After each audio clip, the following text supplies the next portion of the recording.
Podría decirse que Platón no solamente es el pensador a través del cual se forja la idea de una trascendencia, que justamente corresponde al mundo de las ideas, sino que hasta cierto punto él mismo está creando esa trascendencia, como haya que verlo, ¿no? Hay esa trascendencia o ha sido simplemente creada, ¿no? ¿Ya? Y eso es de una relevancia enorme porque esa trascendencia también tiene que ver con nosotros, ¿no? También respecto de lo que es el ser humano, ¿no? El supuesto de que hay un lugar, un espacio que es absolutamente puro, diríamos, impoluto, lo más genuino de uno. Pues bien, Platón nos sirve como la luz que nos ilumina el camino, ¿no? Eh, Incluso hasta la actualidad y considerando la crisis en la cual nos encontramos ahora, ¿no? Porque tenemos una relación completamente distorsionada tanto con los otros seres humanos, ¿no? Como con el entorno. Entonces también respecto de hoy, ¿no? Eh, Precisamente se trata de apostar por ese lugar en uno y cómo ahí debería tener lugar un cambio en nuestra conciencia, ¿no? Una transformación radical de la conciencia.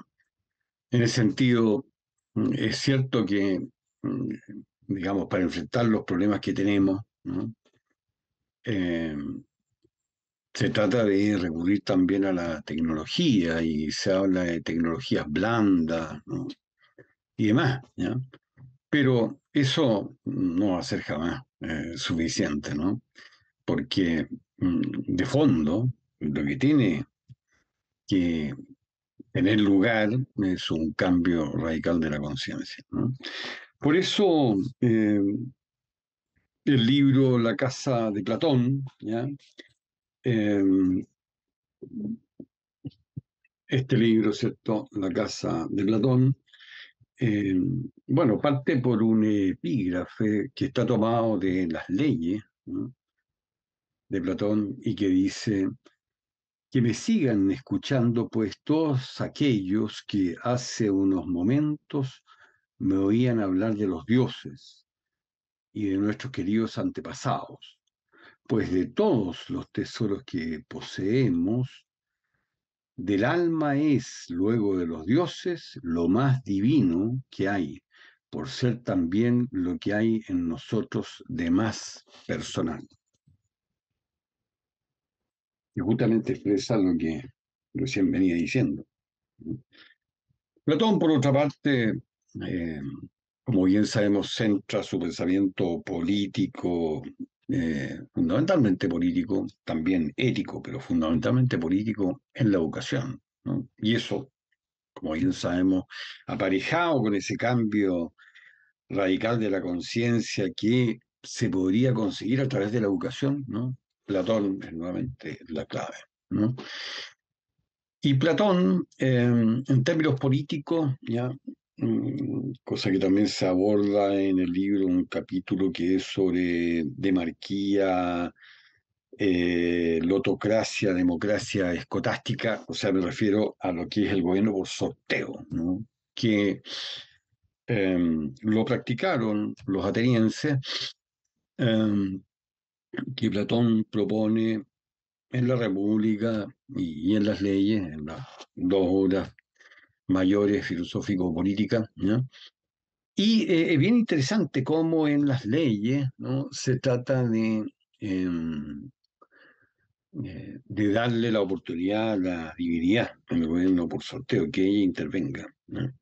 Bueno, eso habría que abordarlo más adelante, ¿no? Bueno, está desarrollado precisamente en el libro, ¿no? En qué medida la lotocracia, demarquía, tiene muchos nombres, ¿no? Soluciona varios de los problemas que afectan a la democracia en su estado actual, ¿no? que tienen que ver con los personalismos, los caciquismos, los faccionalismos, digamos, ¿no?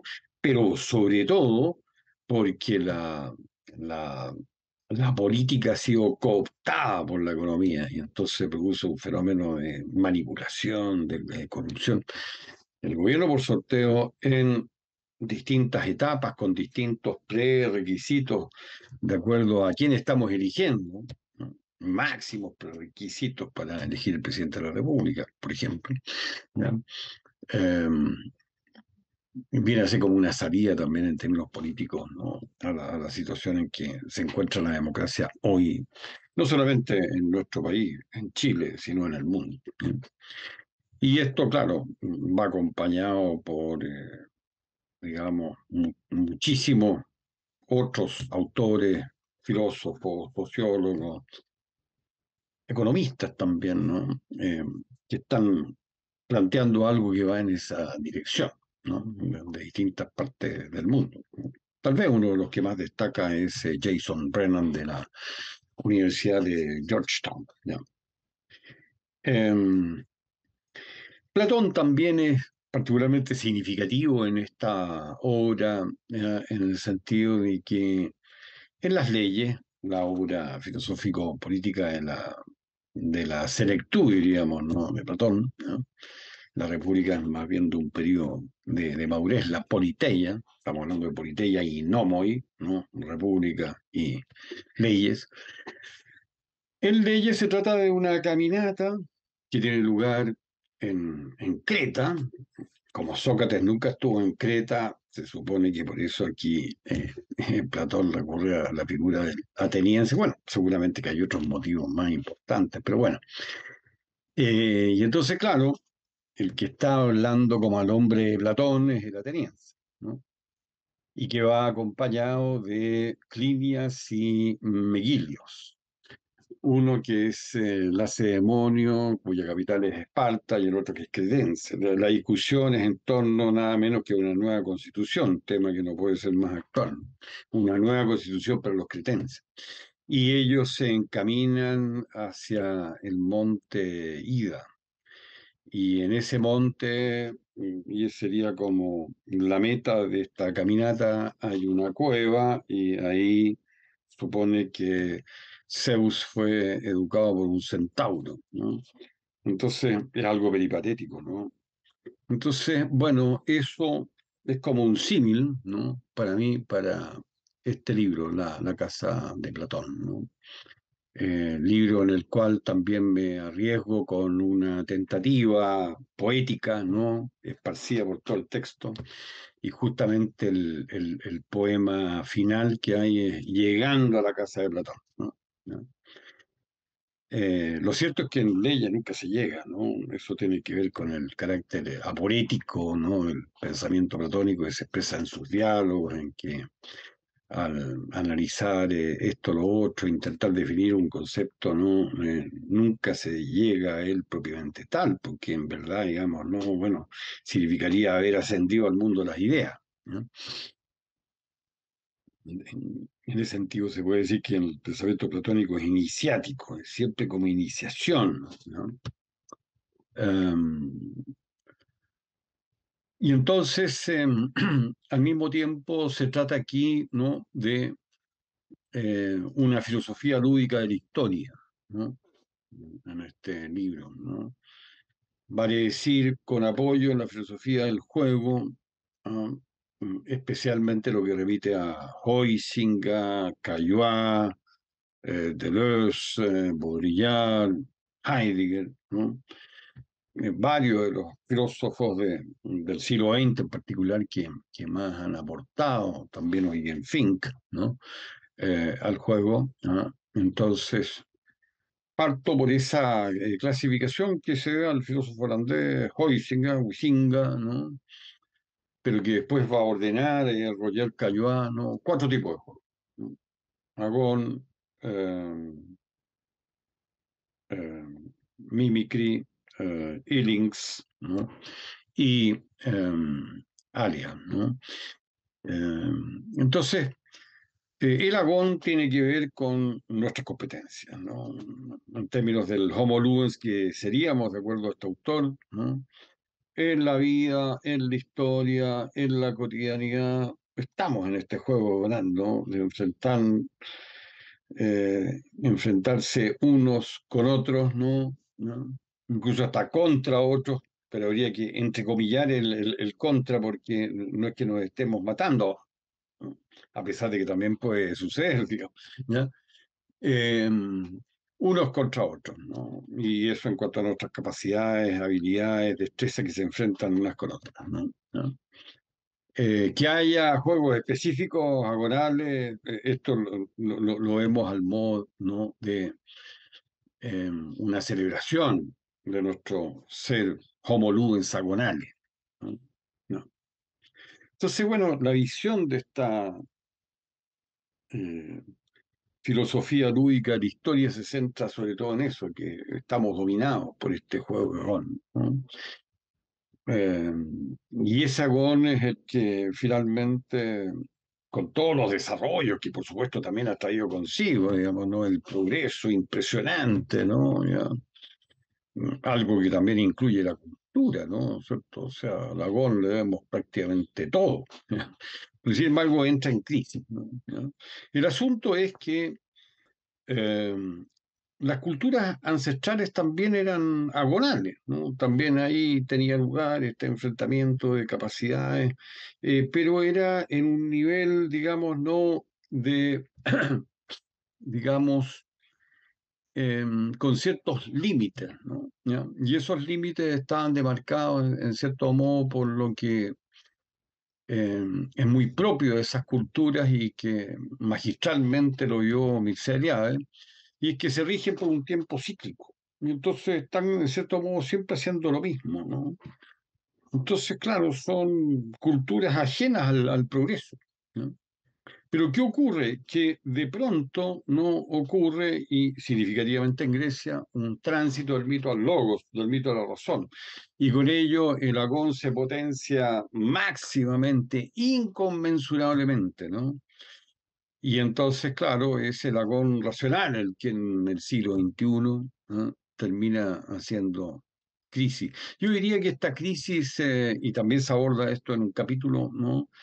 Guarda relación particularmente, ¿no? Con eh, esto que se nos viene encima, que es el transhumanismo y el metaverso, porque lo cierto es que no está claro, ¿no? Si el ser humano que conocemos hasta ahora continuaría, digamos, ¿no?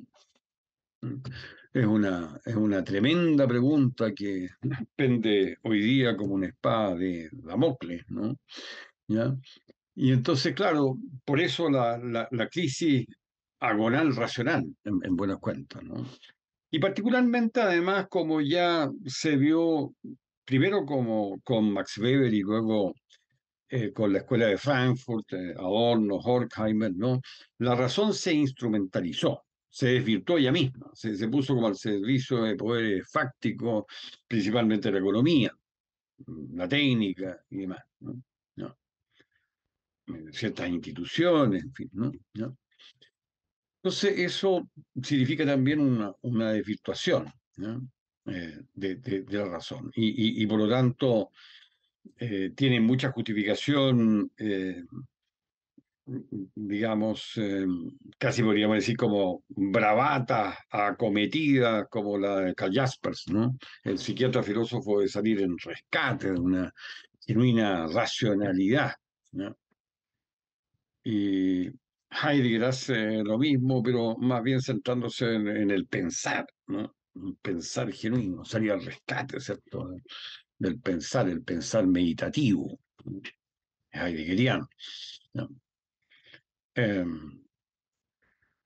bueno, entonces hay, como decía, cuatro tipos de juegos, ¿no? Y yo le cambio los nombres porque de ese modo, ¿no?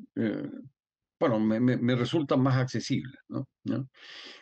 Lo que sigue Aragón es la mimicry, pero yo lo llamo el jugar a ser otro, porque este es el juego con el cual llegamos al mundo, los niños están jugando juegos, ¿no? De jugar a ser otro, Un otro que puede ser, no sé, el sol, la luna, ¿no? Un conejo, un escarabajo, una abeja, o lo que fuere, ¿no? El niño incluso se desdobla y juega que es niño, y lo hace de una manera así espontánea, ¿no? Natural, ¿no? De cierto modo el niño está sumido, hay un eterno presente lúdico, ¿no?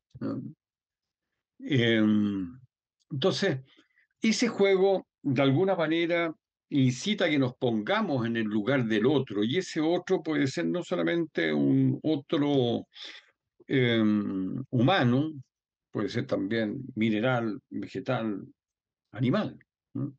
Que es lo que necesitamos hoy en día. Entonces, el jugar a ser otro se ve como una salida, se presenta como una salida aquí en la casa de Platón, digamos, ¿no? A la situación actual, o sea, ¿en qué medida podríamos como restringirnos esta determinación, ¿no?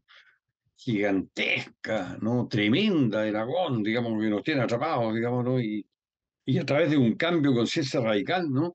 Que comenzáramos realmente un nuevo juego, o lo potenciáramos, porque siempre ha estado ahí, ¿no? ¿No? El jugar a ser otro, ¿no? Um, y el otro juego es el de Vértigo, y Lynx en griego, ¿no? ¿Ya? Y que tiene que ver como juego extremo, ¿no? Incluso con poner la vida en juego, ¿no? ¿Ya? En la historia, esto está representado por la figura del héroe, ¿no? El Homo ludens heroico, ¿no? Eh, supone un juego de vértigo, juego de vértigo, ¿no? Y la celebración en términos de juegos específicos, ¿no? A propósito de esto, ¿no? Es lo que tiene que ver con todas las acrobacias, ¿no? Que hoy en día se multiplican de una manera impresionante, ¿no? Tal vez en ese sentido el juego más impactante que ha jugado el ser humano en su historia, este del wingsuit, ¿no? De estos que vuelan con estos trajes inflados, atravesando cordilleras, y efectivamente muchos se matan, ¿no? Entonces, bueno, lo interesante del juego de Vértigo, ¿no? Es que, a diferencia de Aragón es siempre delimitado, ¿no? En términos, esto lo ve muy bien Cayuá, en términos de cancha, pista, bueno, pensando en los juegos específicos, ¿no? Mesa, ¿no? Un espacio delimitado, pero también un tiempo, el partido comienza a tal hora y un entretiempo, ¿no? En fin. En cambio, el Innings, el juego Vértigo es libre, ¿no? Está explorando, ¿no? Y por lo tanto está mucho más vinculado con la posibilidad. Entramos en un mundo de posibilidades que nos ofrece el cosmos en términos de variables, de temperaturas, de presiones, de la tierra, el agua, el aire, el fuego, todo lo que es lo cósmico, y ahí se despliegan y se van creando nuevos y nuevos juegos, digamos. Y a la saga viene Aragón, puesto que muchos de esos juegos después se vuelven agonales cuando comienzan a haber reglas y todo lo que recién decía. Pero de fondo, ¿no? Está siempre el alia, el estar puesto en juego, el estar en juego, ¿no?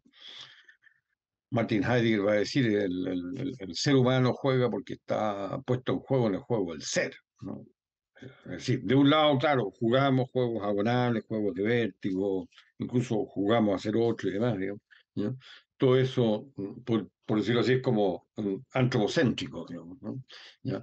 Pero luego viene algo ontocéntrico en el sentido, digamos, ¿no? De que hacemos todo eso, pero siempre estamos puestos en juego, ¿no? Con nuestras capacidades. Simplemente porque hemos nacido, porque tendremos que morir, ¿no? Y en esta misma conexión, digamos, no aborda el tema Heidegger, especialmente con la muerte, ¿ya? Porque hemos de morir, ¿ya? Pero también en todo momento, pues, pensemos nada más que en la salud, ¿no? ¿No? Lo interesante es que ahora, nuevamente, la perspectiva de Huizinga, de Cayuá, ¿no? Estos juegos pueden ser vistos de dos modos, ¿no? ¿Cierto? Destino o azar, ¿no? Y muy decidor, lo abordo también ahí en la casa de Platón, ¿no? Que claro, de un lado está, en términos de la mitología griega, la Moira, la diosa del destino, que a la cual recurre en forma muy interesante, muy fascinante Parménides con su poema El Set, ¿no? Y luego está Twinsie, ¿no? Y que en el mundo romano va a tener una expresión muy interesante, o sea, se representa a Twinsie, ¿no? Con una ciudad amurallada arriba, ¿no? Representando lo que es la Civitas, ¿no? La polis, ¿no? ¿No? Entonces, claro, ahí tiene lugar, digamos, ¿no? El azar, y entonces ella lo que hace es jugar con una pelota, y la pelota puede partir para cualquier lado, ¿no? En definitiva, todo eso se va a traducir en la fortuna, la rueda de la fortuna, la diosa de la fortuna, ¿no? Eh, que puede haber hasta también, qué sé yo, una fortuna brevis, por ejemplo, breve, ¿no? ¿Ya? Distintas posibilidades. ¿Ya? Es muy decidor, por ejemplo, ¿no? Si hablamos de Roma, que Maquiavelo en su Príncipe caracteriza al príncipe, ¿cierto?, en términos de que es virtud y fortuna. O sea, con su virtud, que diríamos la capacidad, la arete griega, sus destrezas, su habilidad política, bueno, enfrenta a la fortuna, como le pasó al propio Maquiavelo, ¿no? O sea, Maquiavelo, al fin y al cabo, vaya, fue ministro de guerra de Savonarola, nada menos, ¿no? ¿Ya? Y cuando, bueno, Savonarola lo liquidan al final, digamos, ¿no? Y vuelven los Medici, entonces, claro, el pobre Maquiavelo, la fortuna en su propia vida, digamos, ¿ah? De alguna manera está en otro bando, ¿no? ¿Ya? Y bueno, Maquiavelo, entre otras cosas, a raíz de todos estos avatares de la política, en algún momento va a ser hasta torturado, digamos, ¿no? Y en cierto modo va a padecer un arresto domiciliario, ¿no? Y por muchos años. Bueno, la virtud y la fortuna, ¿no? ¿No? Eh, entonces, claro, es decisivo, como algo que hay que tener en cuenta todo el tiempo, que claro, somos homólogos, ¿no? Pero estamos siempre puestos en juego, ¿no? ¿Ya? Y claro, la demostración final es la muerte. ¿Ya? Bueno, eh,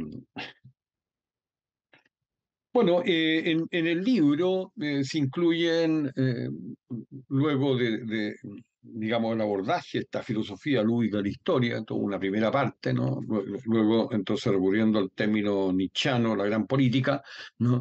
Entonces, la gran política, la segunda parte del libro, digamos, ¿no? De sabor el tema de la técnica, sobre todo con apoyo en Heidegger, en un capítulo que es muy decisivo, que es sobre la economía, ¿no? ¿Ah? De cómo hoy en día se trataría de darle cabida, como sucede en los países del primer mundo, digamos, ¿no? Una economía del no crecimiento, puesto que el crecimiento, esas son las cuestiones que tenemos que mencionar hoy en día, digamos, no se crece al uno, al 2, al 3, o ni hablar cuando se crece al 10, digamos, ¿ya? Incluye destrucción, ¿no? Del entorno, ¿no? Economías que son extractivas, etcétera, digamos, ¿no? ¿Ya? Entonces, claro, eso implica menos bosque, menos agua, menos... ¿ah? En fin, eh, significa que estamos eh, depredando, ¿no? Inevitablemente. Pero claro, la cuestión, y que también es abordada ahí, digamos, ¿no? Es que los países que están en vías de desarrollo, como el nuestro, como haya que llamarlo, subdesarrollado, en fin, nos gusta la expresión, ¿no? Ya, del tercer mundo, ya, eh, necesitamos crecer. Entonces, y los responsables, digamos, ¿no? De toda esta destrucción medioambiental son principalmente los países del primer mundo. Entonces, hay aquí también como una injusticia política planetaria, ¿no? En este sentido, ¿no? Que hay que tener en cuenta respecto a esto. O sea, lo que quiero decir es de que se justifica una economía del no crecimiento, ¿no? Pero, bueno, en los países desarrollados, ¿no? Eh, bueno, luego, como decía, la cuestión de la democracia, dentro del tema de la gran política, la propuesta de la lotocracia, el gobierno por sorteo, ¿ya? Y luego la posmodernidad, porque ¿qué es lo que hay que asumir en nuestra época? Eh, yo diría lo siguiente, ¿no? La filosofía suele ser profética, ¿no? Nietzsche con su nihilismo fue profético, diría yo, ¿no? Eh, Yo diría François Lyotard, cuando escribe La condición postmoderna, 1979, fue profético, ¿no? Porque no solamente profetizó la, la caída del metarrelato, sino también el advenimiento de la fragmentariedad. Y hoy en día tenemos la fragmentariedad, digámonos, en la política, en la sexualidad, en la familia, en la educación, digámonos, en la economía, o sea, nada se exceptúa, ¿no? O sea, en la posmodernidad cumplía en ese sentido a cabalidad, ¿no? Esto independientemente de toda la discusión que ha habido, digamos, ¿no? De que en realidad no es que estemos en la posmodernidad, sino que estaríamos en la postrimería. ¿No? Bueno, no voy a entrar en eso, pero está este signo impresionante, ¿no? ¿Cierto? De la fragmentariedad. Ahora, como diría un Jaspers, ¿no? Que justamente es uno que habla de la filosofía profética, de la índole profética que puede tener la filosofía, en realidad lo tomo de ahí, este término, ¿ya? Bueno, Jaspers va a plantear, digamos, ¿no? Que cuando hay solamente fragmentariedad y no hay una unidad, digamos, y él consigue esa unidad así en términos existenciales, como la unidad en tu vida, por ejemplo, ¿no? Un ser, uno que tú vas ordenando todo en una dirección, a través de cierto ser uno que te rige existencialmente, ¿no? Bueno, y ni hablar de la sociedad, ¿no? Estamos perdidos. El mayor signo extravío es la fragmentariedad. No sabemos cómo salir de esa, ¿no? ¿Ah? ¿No? Bueno, yo lo vería en el sentido de que el ser humano actual, ¿no? ¿No? Es el Homo labilis, ¿no? De Paul Ricoeur, ¿no? Yo creo que Paul Ricoeur dio absolutamente en el clavo, ¿no? ¿Ya? Es, es frágil, ¿no? Y está en cierto diálogo con el sujeto débil de Gianni Vattimo, ¿no? Entonces, claro, hay esta fragilidad también en el sentido de la fragmentariedad, por decirlo así, ¿no? ¿No? Eh, Justamente por eso también en la casa de Platón, y esto viene de otra obra anterior, Ser humano, cartografía antropológica, la propuesta por un ser humano consciente futuro, que nos saque, digamos, ¿no? de esta situación, ¿no? ¿Ya? De esta situación en que el ser humano actual es lábil, frágil, incapaz de enfrentar ninguno de los grandes problemas que le afectan, digamos, ¿no? Como que fuera derecho un precipicio y con una gallinita ciega, ¿no? ¿Ya? Luego abordo el tema de este tsunami que se nos viene encima, que es transhumanismo y metaverso, ¿no? Lo cierto es que uno podría decir, sin incurrir en mayores exageraciones, ¿no? De que ha llegado a un punto en la historia de la humanidad, en que está en juego lo humano, ¿no? Si esto lo relacionamos con lo que es una crisis, ¿no?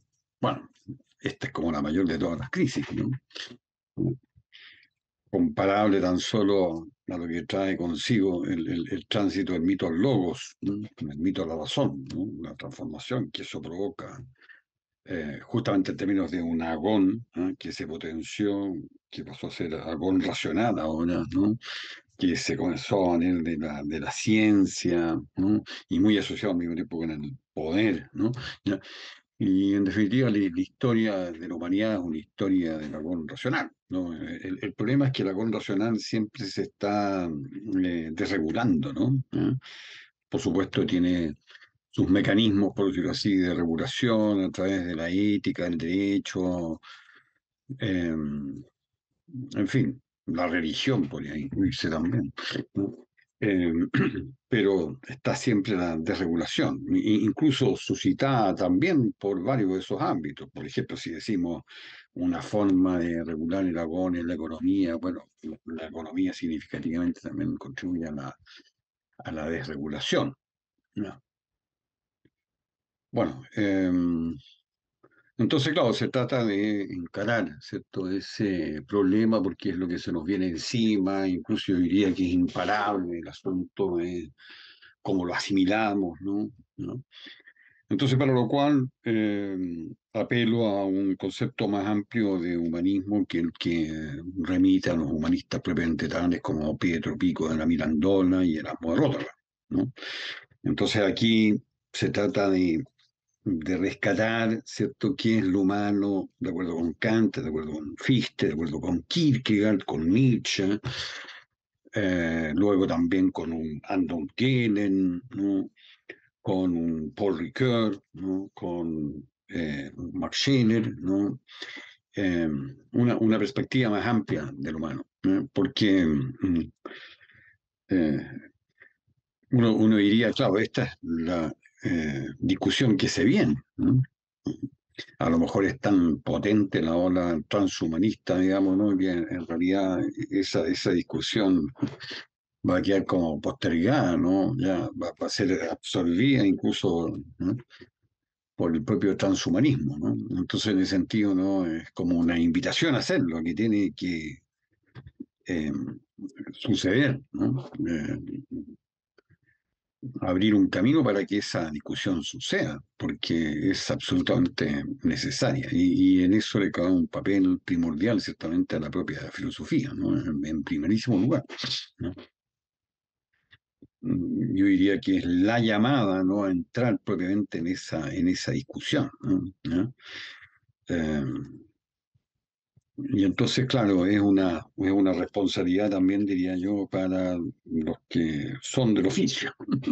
Ya, pero claro, se trata de no restringir esto a la academia, ¿no? No, se trata de pensadores, ¿cierto?, que pueden venir de las más distintas procedencias, ¿no? Y de hecho, en parte eso está sucediendo, ¿no? ¿No? Mm. Aquí hay sociólogos, psicólogos que, ¿ah?, de distintas áreas, ¿cierto?, que están pensando también a fondo el tema, ¿no? ¿Ya? Eh, Criadores, como no, por ejemplo, el propio Yuval Harari, ¿no?, notable, ¿no? Eh, y bueno, muchos otros más, ¿no? Eh, entonces, bueno, esa es la cuestión, ¿no? Digamos, tal vez el que estoy citando en este momento, Harari, es el que mejor explica, ¿no?, lo que es el transhumanismo, ¿no? Por lo menos a mí me ha resultado muy lúcida esa explicación, ¿no? Si en la modernidad nos hemos movido una relación sujeto-objeto y aquí tenemos el celular como objeto frente a un sujeto frente a mí mismo, ¿ya? El celular o el computador, ¿ah? Entonces, claro, lo que sucedería con el transhumanismo es que esto yo lo tengo ahora en mí, el sujeto en, o sea, el objeto en el sujeto. Lo cual implica, por ejemplo, que si el computador incluye el programa de ajedrez, creo que el ejemplo lo pone el mismo también, ¿no?, AlphaZero, que calcula 70 millones de jugadas en una sola jugada, ¿no?, en un segundo, 70 millones de jugadas para la próxima jugada, ¿ya? Y entonces, claro, resulta que eso lo tendríamos en nosotros, ¿no? Yo creo que no hay forma más clara, ¿no?, más tremenda al mismo tiempo, ¿no?, ¿Ah? De representarnos lo que es el transhumanismo, ¿no?, ¿cierto? Y eso lo tendríamos en nosotros al modo de chip o lo que fuera, ¿no? Y así uno podría suponer también una potencia de la vista que no sé, que pudiéramos ver desde aquí, de la ciudad de Santiago, digamos, ¿no?, lo que ocurre al interior de un submarino, digamos, ¿no? No sé, ni la de Pascua, ¿ya? Por decir cualquier cosa, ¿no? Ya, digamos, de alguna manera entramos, claro, en un mundo que en principio parece fantasía, digamos, ¿no? Sin duda alguna, ¿no? Eh, pero que, claro, se va haciendo como cada vez más plausible, ¿no? ¿Ya? Lo mismo por el lado, ¿cierto?, del metaverso, ¿no? ¿Cierto? O sea, que ya ocurra, que se puedan hacer negocios, que tú te puedas hacer rico en el metaverso, ¿no? Y de verdad, ¿no? ¿Ya? que, qué sé yo, haya, como en Japón, mascotas virtuales, que tienen hospitales virtuales, que tienen médicos virtuales, que tienen alimentos virtuales y qué sé yo, y niños que están metidos en esto, jóvenes y adultos, en fin, ¿no? Pero especialmente niños, ¿ya? Bueno, todo eso ya es una realidad, ¿no? ¿Ya? Eh, Ni hablar de los macrodatos, ¿no? ¿Cierto? O sea, todo lo que se sabe acerca de uno hoy en día, ¿no? Eh, ya simplemente es inconmensurable, ¿no? ¿Ya? Eh, y cómo hay ciertas cosas como algo que muestra la serie en Black Mirror, ¿no? En que, claro, tú ponías tu marcación de la otra persona, calificándola con el celular respecto al comportamiento que tenía, si era un vendedor o cualquier cosa, ¿no? Bueno, pero resulta que China clasificó a su, qué sé yo, 1.500 millones de habitantes, ¿no? Eh, en términos de toda esta información de macrodatos, ¿no? De tal manera que hoy en día no es anodino que vayas en chino a la librería y no estés comprando un libro de Mao Zedong, ¿no? Sino que estés comprando, no sé, eh, Kafka o, en fin. Entonces vas a recibir una calificación, ¿no? O sea, se ha hecho realidad incluso aquello, ¿no? Los anticipos que pueden haber, digamos, ¿no? En una serie como esa, igual es interesante considerarlo, ¿no? No,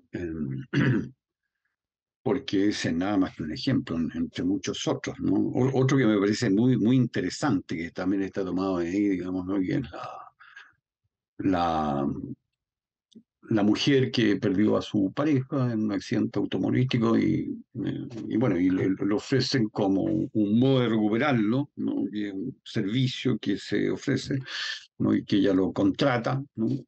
Y, y recibe simplemente un paquete, ¿no? Que tiene que poner en una tina y ella esperar ahí en el link y de repente llega ahí la pareja así, tal cual, que se ha armado, se ha autoarmado, ¿no? Autofabricado, por decirlo así, o constituido, ¿no? En esa tina.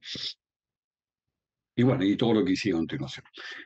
Em, Bueno, de tal manera que esa es la discusión. En buenas cuentas, se trata en el transhumanismo de un ser humano más, no plus, ¿no? Inteligencia artificial, ¿no? ¿Cierto?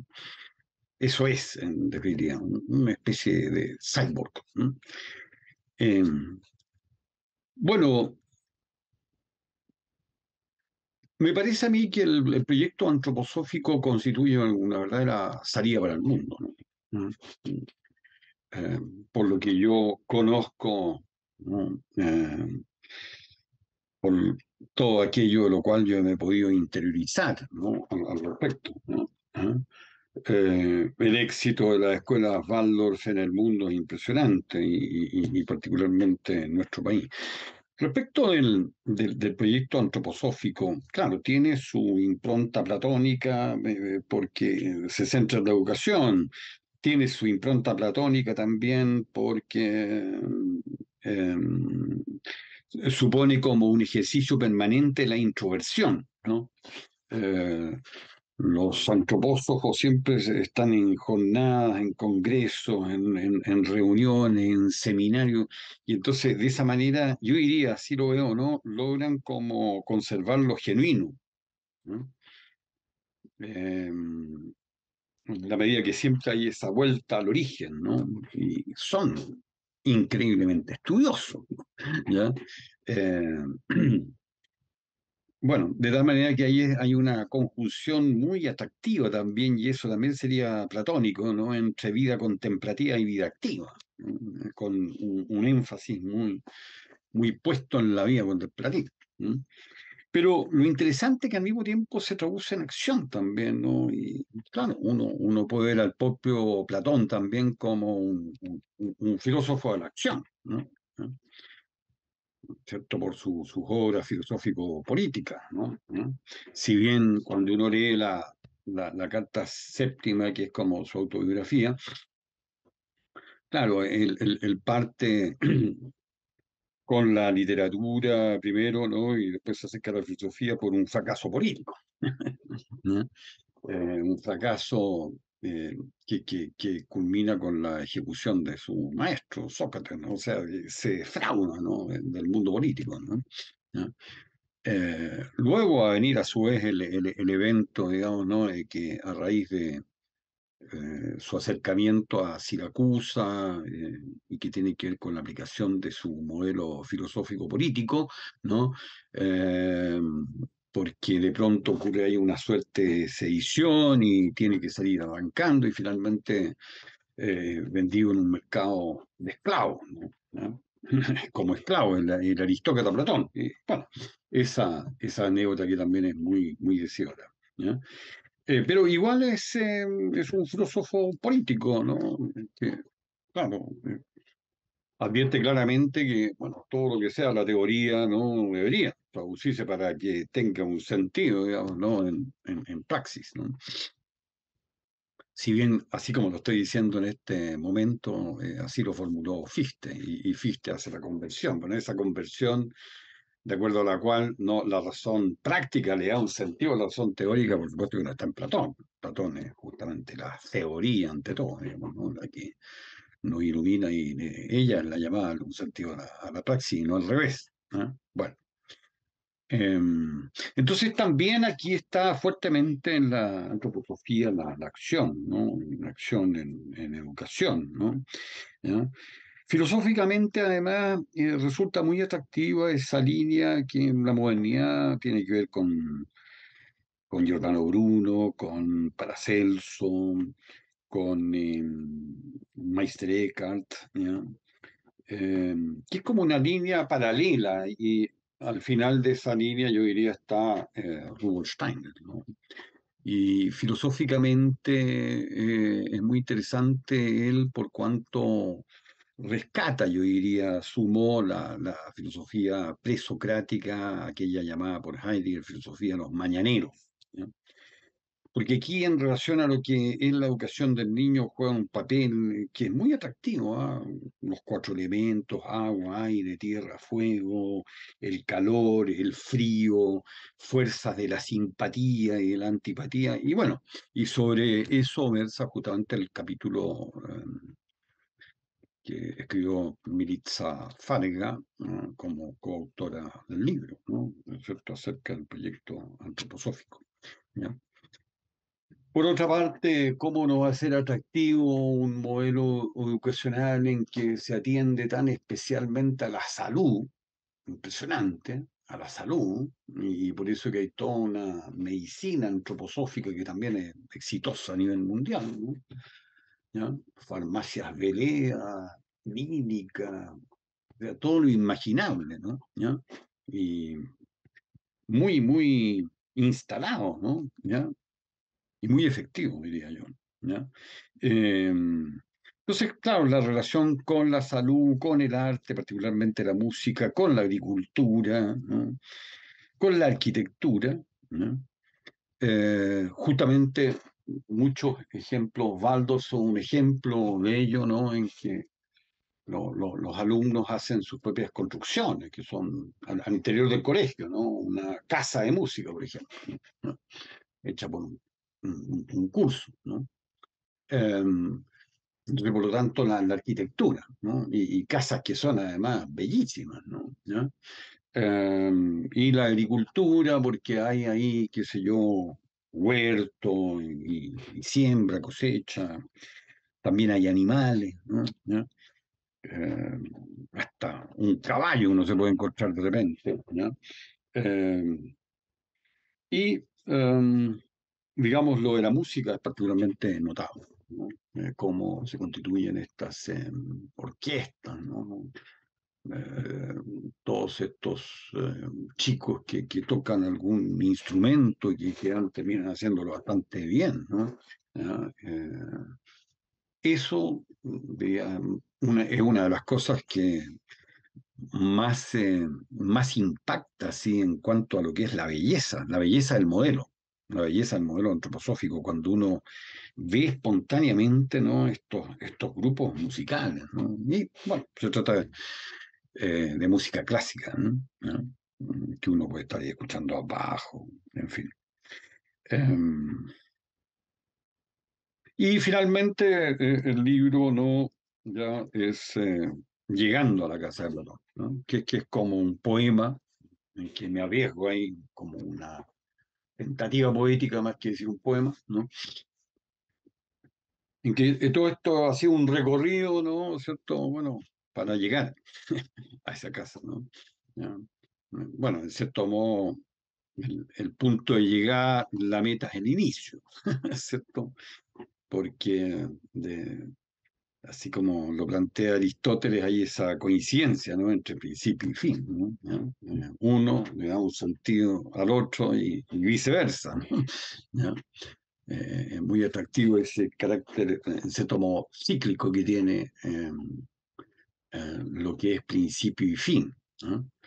Porque la verdad es que una pequeña reflexión a propósito de esto, si bien lo analizamos, ¿no? La teleología es una de las principales marcas del agón racional, ¿no? Que es teleológico, o sea, se traza finalidad y eso es lo que va a provocar, en buenas cuentas, como un tipo de razonamiento, que es el razonamiento teleológico, ¿ah? Es lo que va a provocar el progreso, ¿no? ¿Ah? Desde una cierta potencia, ¿cierto?, de la razón, una especialidad de la razón, digamos, ¿no? Que es la teleología. Pero sin embargo, a pesar de que sea teleología, ¿no? A pesar de que suponga, digamos, ¿no? Una linealidad del tiempo, pasado, presente, futuro, ¿ya? Sin embargo, tiene su ciclicidad en el sentido de que principio y fin en la propia teleología, la teleología, no coinciden, se identifican. Y eso, al mismo tiempo, es absolutamente aristotélico.